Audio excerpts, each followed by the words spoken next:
자, 저는 오늘 요한복음 10장 10절 말씀을 가지고 참된 기적을 체험하는 길, 한번 따라하겠습니다. 참된 기적을 체험하는 길, 이러한 제목으로 잠시 말씀을 나누겠습니다. 구원받은 우리는 하나님을 섬기는데, 하나님을 섬길 때 우리가 종종 우리의 생각으로 이해할 수 없는 많은 일들이 있습니다. 특별히 나는 옳은 일을 하고 있는데, 또 나는 하나님 말씀대로 행하고 있는데 왜 나에게 이렇게 고난과 어려움과 인생의 폭풍우가 다가오는가, 이렇게 생각을 할 때가 참 많습니다. 평범할 때는 모르지만 고난과 환경이 다가올 때마다 왜 이런 일이 나에게 일어나는 것인가. 그런데 분명히 알아야 될 것은 그 일은 나에게만 일어나는 것이 아니라 사실 모든 사람들에게 일어나고 있다는 것은 알아야 됩니다. 특별히 주 예수를 믿는 우리에게도 그런 일들이 실제로 많이 있습니다. 성경에 보면 그런 사건들이 종종 기록되어 있습니다. 마태복음 14장에 보면 예수님께서 오병이어로 놀라운 기적을 행하셨습니다. 바로 떡 5개와 물고기 2마리로 남자만 5,000명, 여자하고 어린아이까지 포함한 한 10,000명, 20,000명 정도의 많은 사람을 먹이면서 놀라운 기적을 행하셨습니다. 너무나 예수님 앞에 사람들이 많이 오니까 예수께서 제자들에게, 야, 너희는 먼저 이 큰 이 호수를 좀 배를 타고 건너편에 가 있어라, 이렇게 명령을 했습니다. 그러니까 제자들이 그 주님의 말씀에 순종해서 배를 타고 이제 그 호수 건너편으로 그런 가운데 가고 있었습니다. 그런데 어느 정도 가는데 벼랑간에 큰 바람, 파도, 폭풍우가 몰아치는 거예요. 그래서 제자들이 죽을 수밖에 없는 그런 상황 가운데 있었습니다. 그들이 스스로 간 것도 아니고 제자들이 잘못한 것도 아니고, 무엇보다도 주님께서 이 호수를 건너 가라 이렇게 말씀하셨고, 그 말씀에 순종해서 가는데도 그 바람과 파도와 폭풍이 임하니까 그들이 죽을 수밖에 없는 일생의 최고의 위기를 맞게 되는 그런 사건이 기록되어 있습니다. 성경은 이렇게 표현합니다. 마태복음 14장 24절 보니까 배가 이미 육지에서 술이나 떠나서 바람이 거슬림으로 물결로 말미암아 고난을 당하더라. 아마 제자들은 나름대로 어부였지만 나름대로 그 상황을 딱 볼 때 일생에서 최고의 폭풍이 다가왔다는 것을 느낄 수 있어요. 우리가 죽을 수밖에 없는 그런 상황 가운데 있었다, 그렇게 느낄 수밖에 없는 그런 상황이었습니다. 실제로 여러분 가운데도 그래요. 내가 예수를 믿고 구원받고 하나님을 잘 섬기는데 여러분 삶 속에 큰 문제가 다가올 때 왜 나에게 이런 문제가 다가오는가, 왜 그럴까, 내가 무엇을 잘못했는가. 제가 아는 어떤 친한 목사님이 계신데 그 여동생 남편이죠. 그분은 감리교회 성도인데 감리교회에서도 나름대로 그냥 권사의 직분을 받았어요. 그래서 아주 오래전에 같이 한번 식사를, 그 목사님과 그분과 같이 한번 식사를 하게 되고 대화를 하게 되는데, 그분은 어릴 때부터 교회를 다녔고 담배도 한 번도 펴본 적이 없대요. 근데 폐암 말기에 편장을 받은 거예요. 그래서 아주 많이 이렇게 말라 있더라고요. 그래서 나는 제가 그 목사님과 친하니까 같이 한번 식사를 대접하고 싶다 하니까 그냥 기회가 얼마 남지 않았다는 그런 생각 때문에 그런지 주의 종을 섬기고 싶은 그런 마음이 있었던 것 같습니다. 그래서 저도 기도를, 감리교 성도니까 우리하고 조금 달라요. 그래서 기도도 이렇게 해줬어요. 그리고 나서 이제 몇 달, 3달 지나고 나서 그 목사님 우연히 만나서 어땠어요? 그러니까 돌아가셨다 그러더라고요. 이런 일들이 나름대로 하나님을 잘 믿고 섬기는데 담배 한 번 피지 않았는데 폐암으로 상기로 말미암아 죽는 사건들. 그럴 때 그 우리 친한 목사님의 그 여동생이 그 마음이 어떻겠습니까? 왜 이런 일이, 하나님을 믿는 것도 아니고 잘못한 것도 아닌데 왜 우리 가정에 이런 일이 일어났을까? 또 실제로 제가 아는 성도님이 또 여동생, 실제로 이 남편인가 교회 학교에서 교사로 봉사하다가 결혼도 했고 또 아이들도 이렇게 많이 컸어요. 근데 그분도 폐암에 걸렸어요. 그분도 담배를 핀 적이 없대요. 그 의사도 그래요. 의사도 어떻게 이런 일이, 담배도 한 번도 안 폈는데 폐암에 걸릴 수 있죠. 근데 그렇게 생겼는가, 이렇게 이야기를 하면서 이제 병원에서도 포기를 했고, 그래서 나는 임상 실험 가운데 있는 항암 그런 약들을 주사를 맞으면서 상태가 어떻게 되는가, 이렇게 그런 마지막 단계에 있는 그런 이야기를 제가 알죠. 우리 주변에 이것은 큰 일이고, 여러분 삶 가운데도 어떤 자녀들이 다칠 수도 있고, 또 어떤 직장에서 변화가 실질할 수도 있고, 이렇게 원치 않는 일들이 우리 가운데 많이 나타날 때가 있어요. 이것을 어떻게 우리가 이해해야 될 것인가? 내가 특별히 하나님을 믿는데도 왜 이런 일이 일어날 것인가? 여기에 대한 해답은 사실 성경에만 있습니다. 다른 데서 이런 문제에 대한 해답을 찾기는 쉽지 않습니다. 여러분들 분명히 알아야 될 것은 성경에 하나님의 답이 있다는 것을 여러분들이 분명히 깨달아야 될 줄 믿습니다. 왜냐하면 성경에는요, 큰 두 가지 흐름이 있다고 우리에게 말합니다. 첫 번째 성경의 흐름은 하나님의 형상대로 창조된 우리 사람들에게 하나님께서 복을 주기를 원한다는 거예요. 그리고 항상 축복의 땅으로 인도하기를 원하는 그런 흐름이 하나 있습니다. 그러나 또 두 번째 흐름은 마귀가 하나님의 형상대로 창조된 사람들의 하나님의 축복을 누리지 못하도록 우리 인생을 도둑질하고 죽이고 멸망시키는 일을 하고 있다는 또 하나의 흐름이 있습니다. 하나님의 흐름은 우리에게 축복을 주고 생명을 주는 그런 원함이 있고, 또 반대로 마귀는 우리를 인생을 도둑질하고 죽이고 멸망시키는 그런 일을 강력하게 했다는 그 사실을 알아야 된다는 거예요. 그래서 오늘 요한복음 10장 10절 다시 한번 읽어보면, 도둑이 오는 것은 도둑질하고 죽이고 멸망시키는 것뿐이요 내가 온 것은 양으로 생명을 얻게 하고 더 풍성히 얻게 하는. 여기서 말하는 도둑은 마귀 사단을 말합니다. 사단이 이 땅에서 역사한다는 거예요. 바로 우리를 인생을 도둑질 죽이고 멸망시키는 일을 하고 있다는 거예요. 지금 많은 사람들이 그러한 마귀로 인하여 그러한 인생이 도둑질 당하고 멸망당하고 죽임을 당하는 사람들이 많다는 거예요. 그러나 예수님이 이 땅에 오신 것은 바로 우리로 하여금 생명을 얻되 더 풍성히 얻게 하려 오신 줄 믿습니다. 그래서 여러분들이 예수를 믿을지라도 이런 마귀의 역사가 우리 가운데 나타나면 원치 않게 많은 어려움을 당할 수 있다는 것입니다. 이것을 여러분들이 이해를 하셔야 돼요. 그렇지 않으면 그런 문제에 대한 해답이 없어요. 하나님이 안 계신가? 그것도 아닙니다. 하나님이 계시지만 마귀의 역사가 이 땅에서 역사하는 것을 분명히 알아야 된다. 그래서 성경은 우리에게 말하죠. 베드로전서 5장 9절 말씀을 읽어보니까, 너희는 믿음을 굳건하게 하여 그를 대적하라. 이는 세상에 있는 너희 형제들도 동일한 고난을 당하는 줄 알리라. 그래서 우리가 믿음을 굳건하게 해서 마귀를 대적하고 쫓아내므로 말미암아 이러한 원치 않는 그런 상황들을 이겨내라, 하나님의 뜻인 줄 믿습니다. 왜 그럴까? 그렇게 생각하지 말고, 어둠의 역사의 길이 있구나, 그들이 나를 그걸로 이끌려고 역사하는구나, 내가 이것을 벗어나야겠다, 그런 담대한 믿음과 은혜가 함께 될 줄 믿습니다. 내가 이제 모든 것을 믿음으로 승리해야겠다. 성경은 시브리서 11장 6절에 믿음이 없이는 하나님을 기쁘시기 못하나니 하나님께 나아가는 자는 반드시 그가 계신 것과 또한 그가 자기를 찾는 자에게 상 주심을 믿어야 할지니라. 내가 믿음으로 하나님을 기쁘시게 하고 믿음으로 나갈 때마다 하나님께서 나에게 놀라운 상급과 기적을 베풀어 주시는구나, 그러한 은혜와 축복이 여러분과 되기를 주님으로 축복합니다.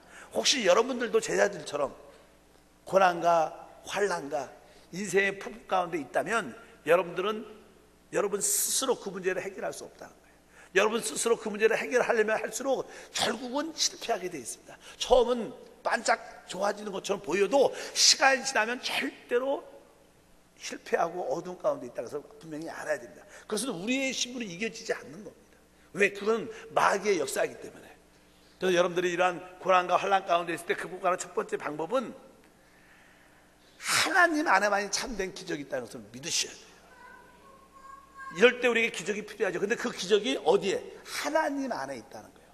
세상에는요, 두 가지 기적이 있어요. 두 종류의 기적. 하나는 나쁜 기적이에요. 나쁜 기적. 나쁜 기적은 뭐냐면, 예를 들어서 여러분들이 누가 암에 걸렸다. 사실 보통 사람들은 잘 암에 안 걸리죠. 근데 암에 걸렸다. 그러면 그분에게 뭐예요? 기적이 일어난 거예요. 어떤 기적? 나쁜 기적이 일어난 거예요. 사실 그것도 기적입니다. 남들은 안 걸리는데 내가 걸렸다. 그것도 나쁜 기적이에요. 그런데 어떤 사람은 이 안 가운데 있는데 어떤 사람은 하나님 안에서 치유받습니다. 그 회복되는 것도 또 하나는 기적입니다. 이 세상에는요, 죽이는 기적이 있고요, 살리는 기적이 있어요. 우리 하나님의 기적은 살리는 기적이에요. 회복하는 기적입니다. 마귀의 기적은 죽이는 기적, 실패케 하는 게 기적입니다. 그래서 여러분들은 이 나쁜 기적, 마귀의 기적을 하나님의 기적으로 승리해야 된다는 거예요. 실제로 이 출애굽기 7장에 보면요, 어떤 이야기가 기록되어 있냐면, 하나님께서 이스라엘 백성들을 그냥 구원해내라 모세한테 말씀했습니다. 모세가 이제 두려워서 내가 바로 왕에게 가서 무엇이라고 말할까요? 그러니까 우리 주님께서 이렇게 말하죠. 네가 그 앞에서 지팡이를 던져라. 그럼 그 앞에서, 바로 왕 앞에서 그 지팡이가 뱀이 될 것이다. 성경이 이렇게 기록되어 있습니다. 출애굽기 7장 10절과 12절 읽어보니까 모세와 아론이 바로에게 가서 야훼께 명령한 대로 행하여 아론이 바로와 그 신하 앞에서 지팡이를 던지니 뱀이 된지라. 바로도 현인들과 말사들을 부르매 그 애굽 요술사들도 그들의 요술로 그와 같이 행하되 각 사람이 지팡이를 던지며 뱀이 되었으나 아론의 지팡이가 그들의 지팡이를 삭히니라. 여기 보면 바로 하나님의 능력으로 지팡이를 던졌더니 뱀이 됐습니다. 근데 바로가 데리고 있는 술객들, 마술사들, 요술사들도 던졌더니 뱀이 됐어요. 중요한 것은 바로 아론이 던진 지팡이의 그 뱀이 나쁜 바로의 현인들, 마술사들, 요술사들이 만든 그 뱀을 삼켜버렸다는 거예요. 기적이라는 건 그겁니다. 참된 기적은요, 나쁜 기적을, 마귀의 기적을 하나님의 기적이, 예수의 생명이 삼켜버리는 것이 참된 기적이고, 그럴 때 회복과 기적이 일어난다는 거예요. 그래서 우리에게 참된 기적은 하나님 안에만 있는. 여러분들이 하나님 앞에 마음을 열어야 돼요. 하나님, 이 문제의 참된 기적은 하나님밖에 없습니다. 하나님 날 도와주셔야 합니다. 하나님, 내 마음을 활짝 엽니다. 여러분들이 하나님께 열려 있어야 돼요. 실제로요, 이 교회에 이렇게 오늘 주일 3부 예배에 오신 성도들이 많이 있지만, 여러분들 솔직히 하나님에 대해서 마음이 열려 있습니까? 아멘 한 분은 열렸어요. 근데 많은 사람들이 예배당에 앉아있지만 하나님에 대해서 온전히 열리지 않은 사람들이 실제로 많습니다. 여러분들이 진짜 참된 그 문제, 고난, 폭풍에서 해결을 받기를 원한다면 먼저 기적은 하나님 안에만 있다. 내가 하나님께 내 마음을 열기 원합니다. 하나님의 기적이 필요합니다. 이렇게 깊은 곳을 열어드리는 그런 마음이 있을 때 하나님이 여러분 가운데 찾아오셔서 놀라운 은혜와 축복을 더해줄 줄 믿습니다.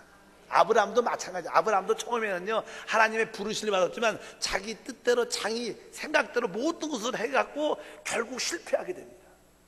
그럴 때 아브라함도 마음을 열고, 하나님, 나에게 하나님의 기적이 필요합니다. 하나님만이 날 도울 수 있습니다.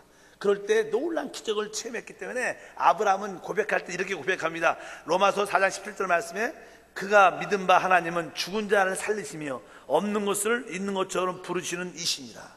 바로 아브라함이 체험한 게 뭐예요? 아, 진짜 하나님 안에만 기적이 있다. 우리 하나님만이 죽은 자를 살리시고 없는 것을 있는 것처럼 부르시는 부활과 창조의 하나님이시다. 하나님, 나에게 부활의 생명이 필요하고 나에게 창조의 생명이 필요하다. 날 도와주시옵소서. 이렇게 여러분들이 하나님 앞에 열려 있어야 여러분들이 인생의 고난과 환난과 폭풍에서 구원받을 수 있다는 거예요.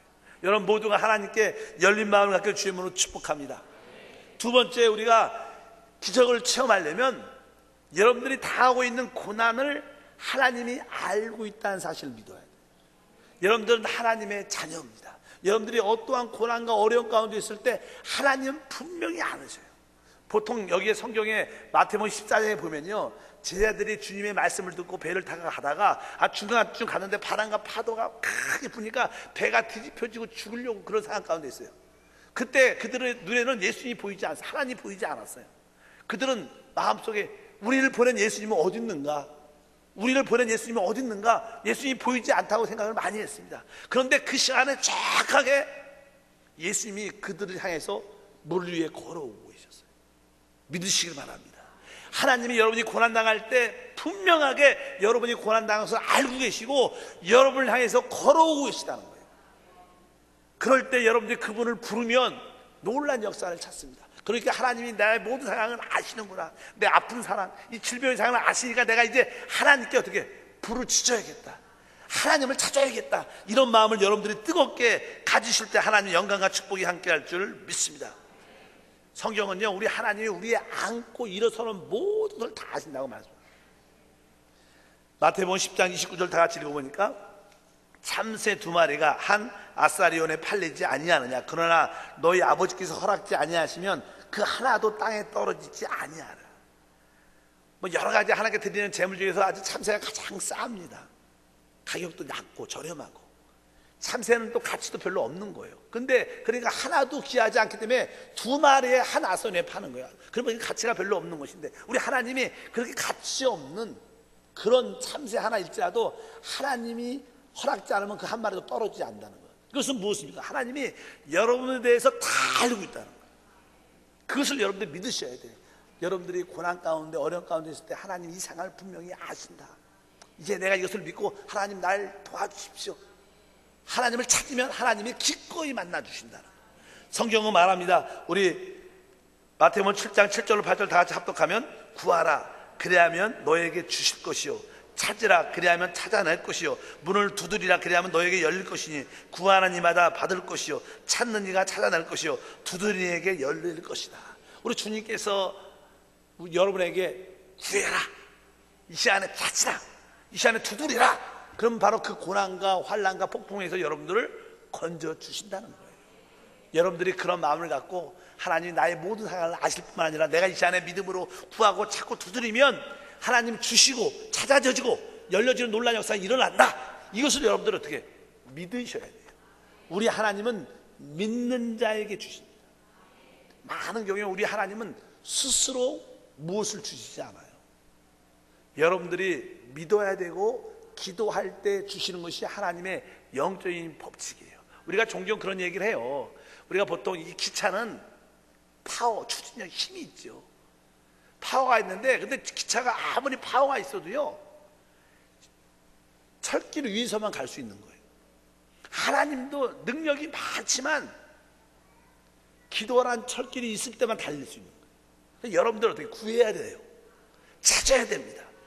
두드려야 됩니다. 그냥 막 하나님이 알아서 해주겠지. 알아서 안 하십니다. 기도해야 알아서 하세요. 찾아야지 알아서 해줘요. 두들겨야 알아서 해줘요. 그러니까 여러분들이 하나님의 필요를 알고 하나님께 구하면 하나님의 축복과 은혜가 우리 가운데 넘쳐날 걸 확실히 알기를 축복합니다. 세 번째로 여러분들이 기적을 체험하려면요, 이미 주 예수를 믿는 여러분 안에는 믿음이라는 게 있어요. 성경은 이렇게 말하죠. 로마서 12장 3절 읽어보니까, 오직 하나님께서 각 사람에 나눠주신 믿음의 분량대로 지혜롭게 생각하라. 하나님은 각 사람에게, 여러분에게 뭘 줬어요? 믿음의 분량 다 줬어요. 각 사람의 믿음의 분량대로 다 믿음을 줬어요. 한번 따라합니다. 내 안에 믿음이 있습니다. 그러니까 여러분들이 구원받았고 이 자리에 있는 거예요. 이제 여러분이 가지고 있는 그 믿음은요, 기적을 일으킬 수 있어요. 주님이 뭐라고 말씀하시냐면, 너희에게 겨자씨만한 믿음만 있으면 이 산을 들려 바다에 던지라면 그것이 이루어질 거라고 말씀했어요. 겨자씨는 진짜 씨 중에서 작아갖고요, 웬만한 눈으로 보이지도 않아요. 근데 그 작은 믿음만 있어도 산을 옮길 수 있는 그런 기적이 일어난다는 거예요. 여러분 안에는 뭐가 있어요? 믿음이 있어요. 다시 한번, 내 안에 믿음이 있습니다. 우리 안에 믿음이 있으면, 믿음은 뭐예요? 기적을 일으킬 수 있다는 거예요. 그래서 여러분들이 무엇을 알아야 되면, 내 안에 기적을 일으킬 만한 믿음이 내가 가지고 있구나, 이것을 알아야 돼요. 많은 사람들이 어느 때 변화되냐면요, 이것을 깨달을 때, 내 안에 기적을 일으키는 믿음이 있어. 이것이 어느 순간에 깨달아질 때 그 믿음을 사용하게 돼요. 그럴 때 기적이 일어납니다. 보통 사람들은 하나님 나에게 뭘 달래요? 믿음을 주시옵소서, 믿음을 주시옵소서. 근데 우리 주님 뭐예요? 너에게 믿음이 있다. 하나님 믿음을 주시오. 아니다, 너에게 믿음이 있다. 너에게 겨자씨만한 믿음이 있다는 거예요. 그 적은 믿음도 사용하면 기적이 일어난다는 거예요. 여러분들 분명히 알아야 돼요. 내 안에 기적을 일으킬 만한 믿음을 내가 가지고 있다. 이것을 확신하면 여러분 인생이 그때부터 조금씩 변화되고 달라지고 능력 있는 모습이 나타나요. 이것을 잃어버리면 안 돼요. 반복합니다. 내 안에 기적을 일으킬 만한 믿음이 있습니다. 시작.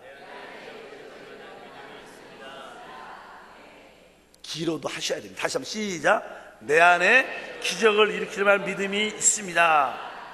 이 사실을 믿으면 그때부터 여러분들은 많은 변화와 은혜를 체험합니다. 이제 믿음을 구하는 게 아니라, 하나님 내가 믿음을 일으키는 믿음이 있으니까 내가 이 시간부터 이 믿음을 어떻게 사용하기를 원합니다. 그래서 믿음을 사용하는 가장 기본적인 것은 우리 조영기 목사님이 말씀하시는 4차원의 그 영성에 대한 이야기를 하죠. 먼저 우리 생각을 지키라는 거예요. 우리 생각을 항상 영적인 일로 생각하고, 항상 긍정적이고 적극적이고 창조적인 생각을 항상 지키는 거예요. 그다음 더 좋은 것은 우리 생각을 하나님의 꿈과 비전으로 채워야 돼요. 여러분들이 치유받은 모습, 응답받은 축복받은 모습으로 자꾸만 꿈과 환상을 갖고 우리 생각을 가득 채우고 있으면, 그리고 그것을 입술로 고백하는 거예요. 하나님이 날 치유해 주셨다. 하나님이 날 회복해 주셨다. 우리 가정에 좋은 일이 일어났다. 내 문제가 해결됐다. 문제의 산이 옮겨졌다. 이렇게 여러분들 입술로 잠깐만 고백하면 그것이 믿음이 돼서 3차원의 세계를 다스려지는 놀라운 역사가 우리 가운데 나타날 줄 믿습니다. 여러분 안에는 뭐가 있어요? 기적을 일으킬 만한 믿음을 이미 가지고 있어요. 이것이 깨달아질 때 환경을 변화시키고 고난과 환난과 폭풍을 다스리는 그러한 은혜와 축복이 함께 한다는 것입니다. 그러면 이제 우리가 믿음을 이렇게 사용한다는 뜻은요, 쉽게 말해서 주 예수를 믿는 그 순간 그분이 우리 안에 영접되는 겁니다. 성경은 말하죠. 영접하는 자 곧 그 이름을 믿는 자에게 하나님의 자녀가 되는 권세를 주었다. 그러니까 영접하는 자 곧 그 이름을 믿는 자, 그러니까 영접한다는 게 믿음이라는 거예요. 믿음이라는 것은 바로 그분이 십자가의 죽음과 부활뿐만 아니라 그분이 우리 안에 오셨다는 걸 받아들여요. 그래서 사실 주 예수를 믿으면 그분의 영인 성령이 어디? 우리 안에 오십니다. 그래서 여러분 영 안에 와 계신 주님을 영의 눈으로 바라봐야 돼요. 여러분들이 문제를 바라보지 말고 바람과 파도를 바라보지 말고 영 안에 와 계신 주님을 바라보는 훈련이 돼야 돼요. 그래서 항상 내 영 안에 계신 주님을 믿음의 눈으로 바라봐야 돼요. 그럴 때 여러분 안에 놀라운 생명의 역사가 흘러나기 시작합니다. 여러분들은 여러분 안에 계신 예수님을 여러분의 능력으로 알아야 됩니다. 보통 우리가 요즘에 지난 시간도 말씀드렸죠. 사람이 강건해진다, 능력이 있다, 파워가 있다. 그것은 의로부터 옵니다. 의. 여러분들이 내적으로 의로움을 느끼면요, 모든 일에 자신감이 있어요. 여러분들이 직장에서도 여러분들이 의로움이 있으면 내가 할 일 다 했고 상사한테도 할 얘기 딱딱해요. 모든 일에 부끄러움이 없어요. 의라는 게 되게 중요합니다. 근데 우리는 스스로 의를 가질 수 있지 않아요. 바로 여러분 안에 계신 예수님이 뭐예요? 나의 의시요. 따라합니다. 내 안에 계신 예수님이 나의 의시다. 다시 한번 시작. 내 안에 계신 예수님이 나의 의시다. 그러니까 여러분 안에 참된 의가 있어요. 의가 있으면 하나님께 하나님 날 치유해 주십시오. 날 구원해 주시옵소서. 이 시간에 역사해 주십시오. 그렇게 담대하게 말할 수 있어요. 그것이 뭐예요? 믿음이에요. 믿으시면 아멘. 그래서 여러분이 여러분 영 안에 계신 예수님이 나의 의시구나. 그분이 내 지혜구나. 그분이 내 모든 것이구나. 내 능력이시다. 그것을 여러분들이 바라봐야 돼요. 그래서 사실 하나님의 능력과 축복은요, 하늘에서 내려오는 게 아닙니다. 여러분 안에서 흘러나오는 거예요. 이미 하늘에도 셋째 하늘에도 하늘 보좌가 있지만 사실 여러분 마음속 깊은 곳에 진짜 하나님 보좌가 또 있어요.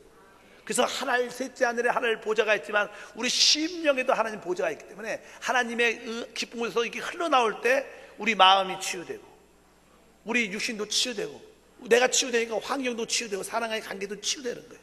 그러니까 여러분들이 하나님의 놀라운 축복과 기적은 어디서부터? 우리 깊은 마음, 영 안에서 나오니까 여러분들이 바로 영 안에 계신 주님을 믿음의 눈으로, 영의 눈으로 바라봐야 돼요. 그리고 입술로 고백해야 돼. 내 안에 계신 주님, 당신이 나의 의입니다. 당신이 나의 능력입니다. 당신이 나의 건강입니다. 당신이 나의 축복입니다. 이렇게 자꾸만 선포하면 그 믿음대로 될지어다. 이렇게 주님께서 우리 가운데 역사합니다. 그렇지 않고 사람들은 일방적으로 육신의 눈으로 모든 걸 환경을 바라보죠. 여러분 환경을 바라보면 사람은 두려움을 느끼게 돼요. 어떤 사람들은 종종 잘 있다가도요, 평강 가운데 있다가 어떤 전화 한번 잘못 받고 마음이 막 불안해요. 자, 이상한 전화 한번 받고 큰일 났다, 이거 어떡할까. 그동안 괜찮았으니까 자꾸만 밖에서 뭘 들어오면 우리 마음에 두려움이 있습니다. 마귀는 밖에서부터 우리에게 두려움을 주고 하나님은 우리 안에서부터 평강으로 흘러내보내죠. 그러니까 항상 여러분 안에 깊은 곳에 계신 주님을 바라보는 훈련이 우리 가운데 될 때 우리에게 기적과 축복이 함께 할 줄 믿습니다. 어떠한 고난과 환난과 폭풍과 다가와도 그 폭풍 자체를 바라보지 마시고 고난과 환경을 바라보지 말고 그것을 넘어서 우리 심령 안에 계신 주님을 바라보고 주님, 당신 나의 의입니다. 당신 나의 지혜고 나의 능력이고 나의 모든 것입니다. 이렇게 여러분들이 영원하게 계신 주님을 바라보는 훈련을 갖게 되고 입술로 선포하면 그때부터 하나씩 하나씩 환경이 변화되는 놀라운 역사가 함께 할 줄 믿습니다. 예수님이 제자들이 이 배를 타고 쭉 가는 가운데 바람과 파도와 폭풍이 불기 시작했어요. 그래서 배가 뒤집혀져서 거의 죽게 됐을 때 그들은 예수님이 어디 계신지 몰랐지만 예수님은 정확하게 그 시간에 그들을 향해서 그 호수를 걸어오셨어요. 어떻게 오셨어요? 뭐 사람이 물 위를 걸을 수 있습니까? 저는 옛날에 그 말씀을 읽을 때 개인적으로 예수님이 물 위를 걸은 것은 하나님이니까 걸었다, 이런 생각을 진짜 많이 했어요. 하나님이니까 기적도 행하고 하나님이니까 귀신도 쫓아내고 많은 역사를 하지 않았나, 이런 생각이 되게 많았는데 어느 순간에 내가 공부하면서 그 신앙이 잘못된 것이다, 그걸 깨달았어요. 여러분, 예수님이 이 땅에 오신 것은요, 원래 하나님이시지만 이 땅에 오실 때는 뭐로 오셨어요? 사람으로 오셨어요. 예수님은 사람이셔요. 그분이 사람으로 오시지 않으면 절대로 우리를 구원하지 못합니다. 왜? 사람의 죄인인 사람을 구원하려면 그분에게 우리를 구속할 피가 있어야 돼요. 그래서 그분은 완전한 사람으로 오셔갖고 십자가에서 피값으로 우리를 구속하신 줄 믿습니다. 그래서 마귀는 자꾸만 예수님한테 너는 하나님의 아들이다, 하나님의 아들이라고 잠깐 고백을 하게 만듭니다. 하나님이라는 거예요. 근데 그분이, 예수님이 뭐예요? 아니다, 나는 인자다, 나는 사람의 아들이다. 왜? 그분은 이 땅에 사람으로 오셨고요, 그 다음에 그분이 이 땅을 살할 때 모든 기적은 그런도 사람처럼 우리처럼 기도하셨고 그분도 믿음을 사용하셨어요. 그래서 기적이 일어난 거예요. 믿으시면 아멘. 예수님이 그 호수를 건널 때 그냥 내가 하나님과 막 걸은 게 아니라 그분도 기도하셨고 믿음으로 그걸 걸으신 거예요. 믿으시면 아멘. 그러니까 모든 바람과 파도를 믿음으로 밟고 걸어오신 거예요. 그분이 사람으로서 행하셨다면 우리도 뭐요? 할 수 있다는 거예요. 믿으시면 아멘. 저는 청년 때 이 말씀을 깨닫고 진짜 도전 많이 받았습니다. 맞다, 주님도 기도하시고 주님도 믿음으로 행하셨는데 하나님이 우리에게 그런 본을 보여주셨으니까 나도 기도하고 믿음으로 하면 모든 것이 이루어질다. 여러분들이 어떠한 고난과 환난과 폭풍우가 있어도 여러분들도 믿음으로 바라보고 믿음으로 걸어가면 모든 문제를 다스릴 수 있다는 것입니다. 바로 주님은 그러한 역사를 이루신 줄 믿습니다. 주님이 행하신 놀라운 역사들은 바로 기도와 믿음을 통해 행하신 것처럼 우리들도 기도와 믿음을 통해서 우리의 모든 고난과 환난과 문제들을 다스리고 밟고 걸을 수 있다는 거예요. 그럴 때 우리에게 놀라운 위대한 일들이 우리 가운데 충만하게 나타날 줄 믿습니다. 종종 우리 삶 속에 원치 않는, 이해가지 않는, 말도 안 되는 그런 일들이 우리 가운데 일어납니다. 그럴 때 그런 문제로 인하여 원망과 불평보다는 내가 이제 이 문제를 믿음으로 회복하겠다. 하나님은 나에게 축복을 주기를 원하시고 마귀는 우리를 실패하기 원하시는데 내가 마귀한테 속지 않고 내가 이제 기도하고 믿음으로 반응하고 믿음으로 달려가서 이 문제를 극복하겠다. 이렇게 여러분들이 믿음으로 한 발 한 발 걸어가면 그 고난과 환난의 폭풍우가 가라앉는다는 거예요. 기적이 일어난다는 거예요. 결국 여러분들도 그 축복의 땅에 도착한다는 것입니다. 두려워하지 말라는 거예요. 여러분들도 이번 메르스 사건을 통해서 두려움과 염려가 많겠지만 여러분들이 가고 담대하면요, 설사 그런 병에 걸려도 자생적으로 이기는 힘이 있어요. 저는 이게 병원에 옛날에 우리 한국은 요즘에는 나는 간염에 대한 그런 이야기가 별로 없지만 보통 사람들이 이렇게 한국 사람들은 간염 보균자가 참 많아요. 근데 저 같은 경우에는 검사를 해봤더니 간염 항체가 있다는 거예요. 항체가. 저는 내 기억에 언제 알았는지 기억이 잘 안 나요. 근데 간염이 나한테 한번 알았고 내가 그 몸이 잘생기고 그것을 이겼기 때문에 항체를 갖고 있어요. 그러니까 어떤 간염 이렇게 보균자하고 만나도요, 저는 걸리지 않죠. 마찬가지로 우리 안에 그런 영적인 항체가 있어요. 그것이 예수의 생명이라는 거예요. 그래서 여러분이 두려워하지 말라는 거예요. 설사 우리에게 안 좋은 일이 일어나도 우리가 기도하고 믿음으로 행하면 어떠한 질병도 어떠한 문제도 해결할 수 있는 그런 능력이 우리 가운데 있다는 거예요. 여러분들이 그것을 분명히 알고 이 좋으신 하나님을 붙잡고 믿음으로 담대히 나가면 우리에게 놀라운 승리의 축복이 함께할 줄 믿습니다. 이것이 참된 기적이다. 마귀는 나쁜 기적, 죽이는 기적을 막 우리 가운데 일으킵니다. 지금 대한민국에 나쁜 기적을 일으키고 있죠. 그러나 우리 모두가 이제 기도하고 믿음을 통해서 살리는 하나님의 기적을 체험하면 결국 이 메르스도 이제 정복될 것이고요. 그 결과 여러분 세계가 종말이 올 때는요, 이런 전염병, 온역들이 많이 퍼지게 됩니다. 이번 기회를 통해서 한국의 방역체들이 다시 잘 체계가 잡혀갔고요, 그런 것이 오지 않고 더 좋아지는 역사가 나타날 것이다. 그런 믿음을 갖고 여러분들이 승리하기를 주님으로 축복합니다.